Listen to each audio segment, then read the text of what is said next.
할렐루야, 천국을 소망하시는 성도님들 반갑습니다.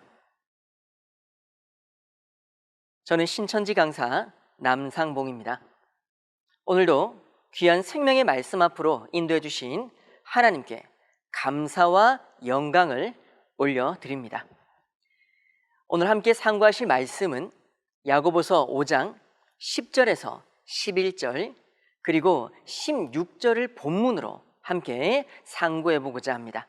야고보서 5장 7절부터 11절의 내용은 주의 강림하시기까지 성도의 인내에 대해 알려주는 말씀이며, 야고보서 5장 12절에서부터 18절의 말씀은 의인의 기도는 역사하는 힘이 많음을 알려주는 내용이 되겠습니다. 야고보서 5장 10절부터 11절 그리고 16절의 말씀을 다 함께 읽어 보시겠습니다.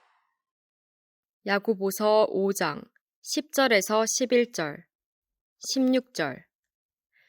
형제들아, 주의 이름으로 말한 선지자들로 고난과 오래 참음의 본을 삼으라. 보라, 인내하는 자를 우리가 복되다 하나니 너희가 욥의 인내를 들었고 주께서 주신 결말을 보았거니와 주는 가장 자비하시고 긍휼히 여기는 자신이라. 이러므로 너희 죄를 서로 고하며 병낫기를 위하여 서로 기도하라. 의인의 간구는 역사하는 힘이 많으니라. 아멘. 네, 잘 읽었습니다. 본문의 말씀은 주의 강림을 기다리는 성도라면 같이 참고 마음을 굳게 하라고 얘기를 하고 있습니다. 그 이유는 주의 강림이 가까이 왔기 때문이라고 합니다. 그러므로 주의 이름으로 말한 선지자들로 그 고난과 오래 참음의 본을 삼고 욥을 통하여 인내하는 자가 복이 있음을 말씀을 해주시고 있습니다. 우리는 본문의 말씀을 통하여 욥의 인내와 믿음을 거울로 삼고 주의 강림을 기다리는 성도님들 다 되셨으면 좋겠습니다. 그렇다면 욥은 어떤 인물이었길래 욥의 인내를 본으로 삼으라고 하셨을까요?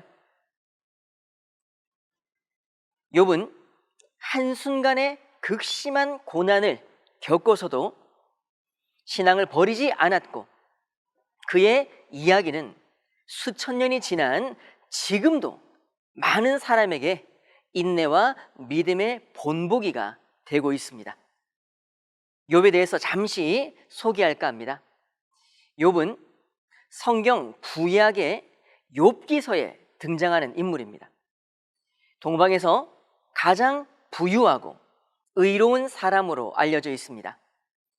욥은 하나님을 경외하며 악을 멀리하는 신실한 신앙인이었으며 그의 자녀와 재산도 매우 많아서 그의 삶은 풍족하고 평화로웠습니다. 그러나 그의 신앙과 의로움은 한순간에 큰 시험이 오게 됩니다. 욥기서 1장 8절에서 9절을 보시면 어느 날 하나님께서는 사단 마귀에게 욥이라는 사람에 대해서 하나님을 경외하며 악에서 떠난 자가 세상에 없다고 자랑을 하게 됩니다. 그때 사단 마귀는 욥이 어찌하여 까닭없이 하나님을 경외하리까 하면서 욥의 재산과 자녀를 잃게 한다면 하나님을 욕하고 저주할 거라고 얘기를 합니다. 하나님은 욥의 신앙을 사단 마귀가 시험하도록 허락을 하시게 됩니다. 그리고 첫 번째 시험으로 엄청난 재산과 자녀를 욥은 잃게 됩니다. 욥은 얼마나 슬프고 절망적이었을까요? 욥의 신앙은 욥기서 1장 21절에 잘 나타나 있습니다.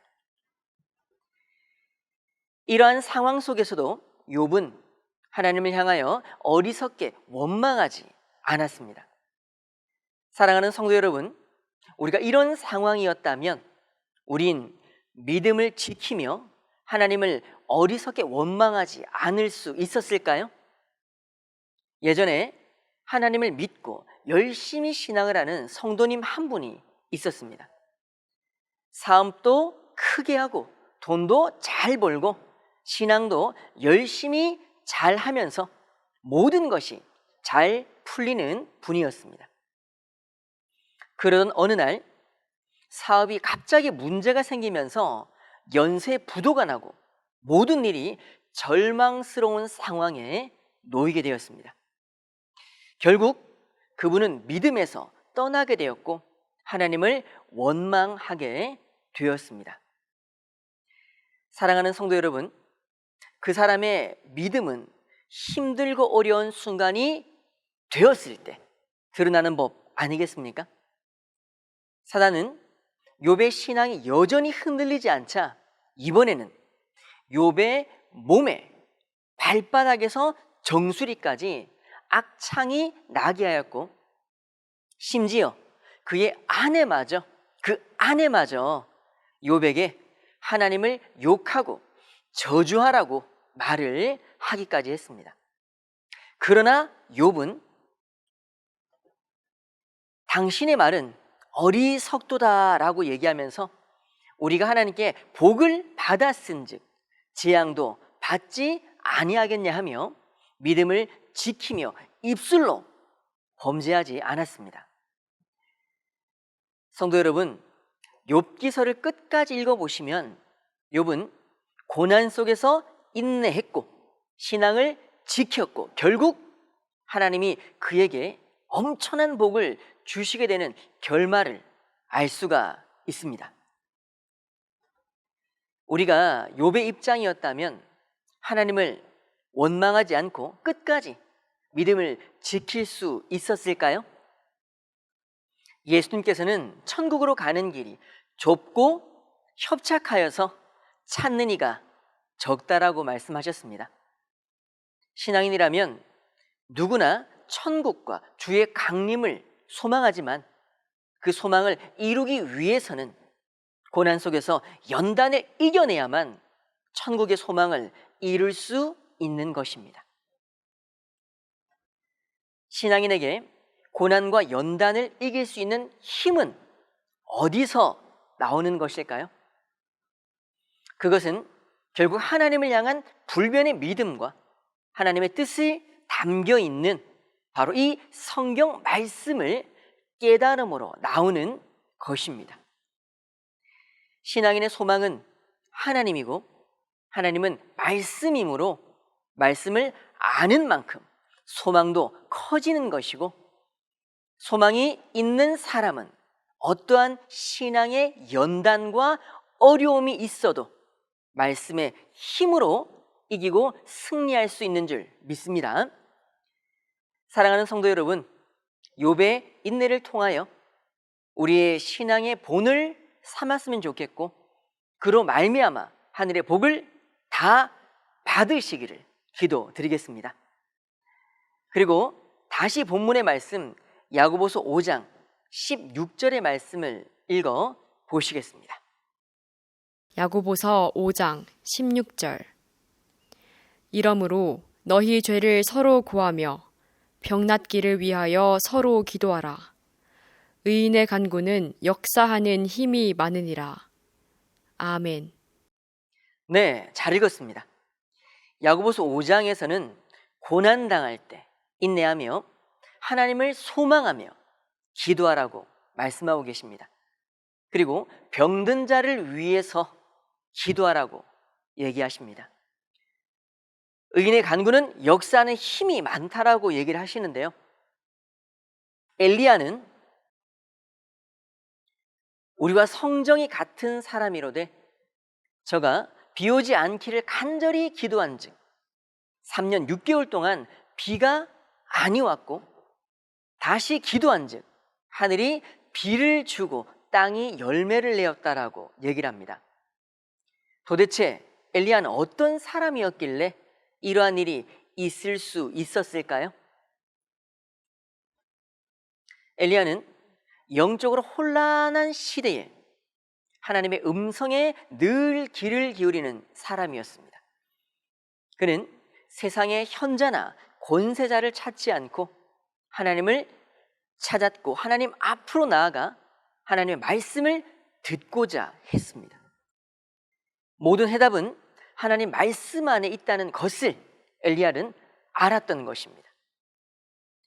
엘리야는 하나님의 뜻이 무엇인지 알았고 그 뜻을 구하며 기도했습니다. 그런 엘리야의 간절한 기도를 하나님께서는 들어주신 것입니다. 또한 엘리야와 같은 의인의 간구는 역사하는 힘이 크다라고 얘기를 했으니 성경에서 말하는 의인은 어떤 인물인지 우리 알아보도록 해보겠습니다. 먼저 시편 34편 15절의 내용을 보시면 여호와의 눈은 의인을 향하시고 그 귀는 저희 부르짖음에 기울이신다라고 얘기를 합니다. 또한 하나님은 의인이 외침에 들으시고 저희 모든 환난에서 건지신다라고 시편 34편 17절에서도 말씀하고 계십니다. 그렇다면 하나님의 눈과 귀가 향하는 의인은 어떤 사람인지 시편 37편 30절에서 31절의 말씀 읽어 보시겠습니다. 시편 37편 30절에서 31절.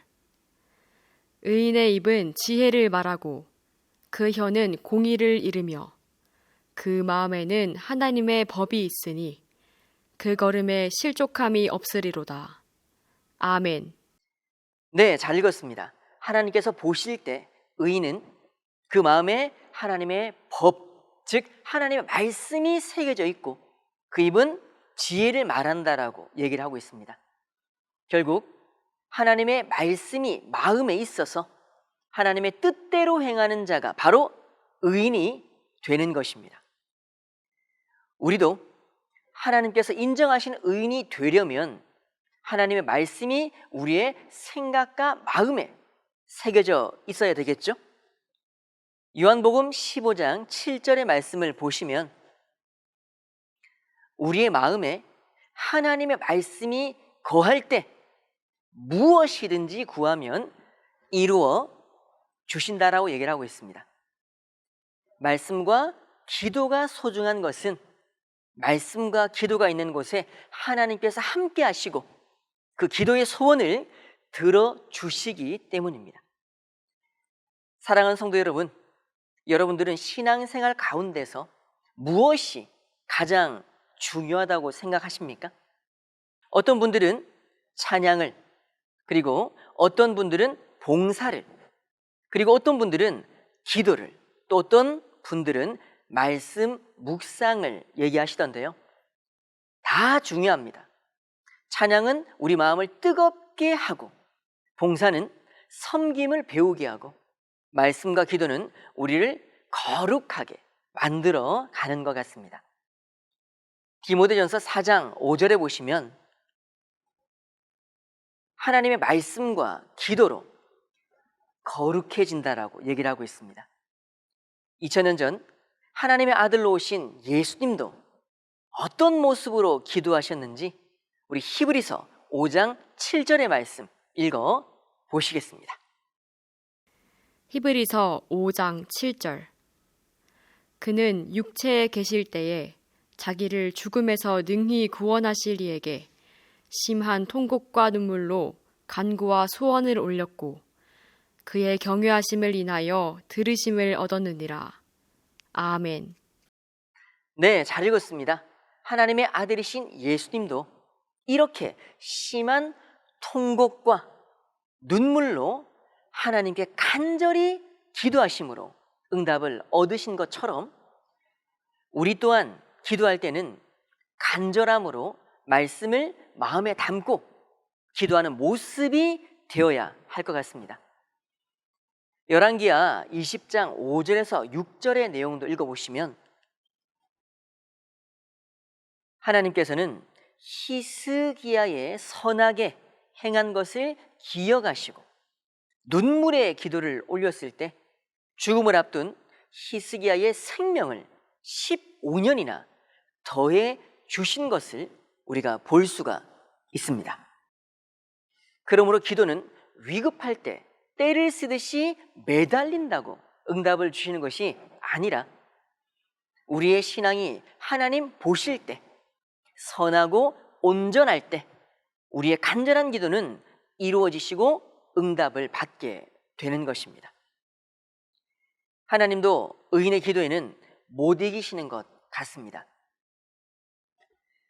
사랑하는 성도 여러분, 의인의 기도는 역사하는 힘이 크다라고 말씀하셨으니 먼저 우리는 하나님의 말씀을 마음에 담고 하나님의 뜻대로 간절히 기도하는 의인이 되었으면 좋겠습니다.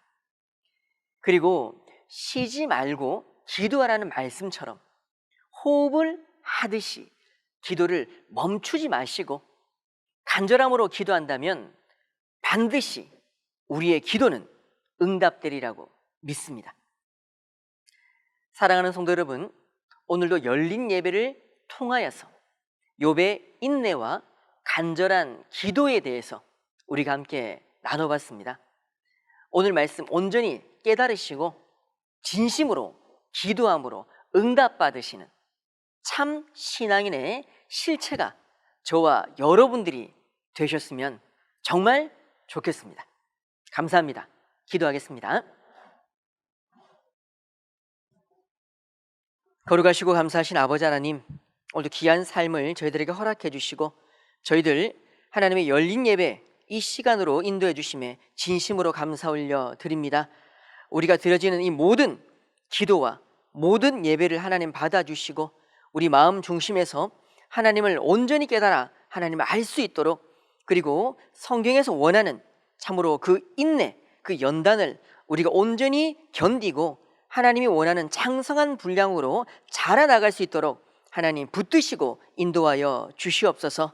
그리고 성경 말씀을 통해 보니 우리가 의인이 되었을 때 우리의 기도가 하늘에 온전히 상달된다고 말씀하셨사오니 우리가 말씀을 통해서 나 자신을 변화시키고 하나님이 원하는 분량까지 온전히 재창조해 나갈 수 있도록 하나님 붙드시고 인도하여 주시옵소서.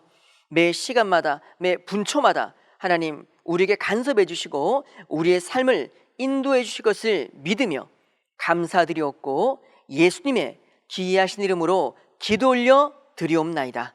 아멘. 네, 감사합니다. 오늘도 귀한 하루 되셨으면 좋겠습니다. 감사합니다.